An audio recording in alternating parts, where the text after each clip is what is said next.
মোদিকে সম্মান করি, কিন্তু ভারতকে এত টাকা কেন দেব? 182 কোটি অনুদান বাতিল করে মন্তব্য ট্রাম্পের।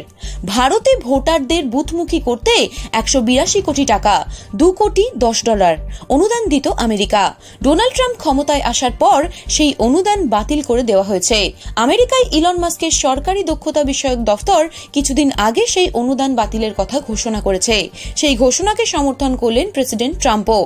তার প্রশ্ন, কেন ভারতকে এত টাকা আমরা দিতে যাব? ওরা তো আমাদের থেকে অনেক টাকা কর নেয়। সম্প্রতি ভারতের প্রধানমন্ত্রী নরেন্দ্র মোদী আমেরিকা সফর সেরে এসেছেন।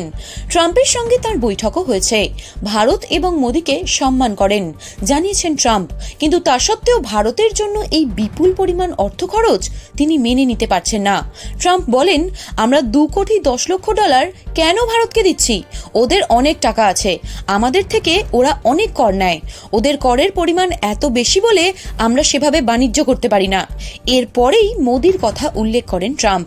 বলেন, ভারত এবং তাদের প্রধানমন্ত্রীকে আমি যথেষ্ট শ্রদ্ধা করি, কিন্তু তাই বলে ভারতকে ভোটের হার বৃদ্ধির জন্য $2.10 কোটি অনুদান বাতিলের নথিতে স্বাক্ষরের পর এই মন্তব্য করেন ট্রাম্প।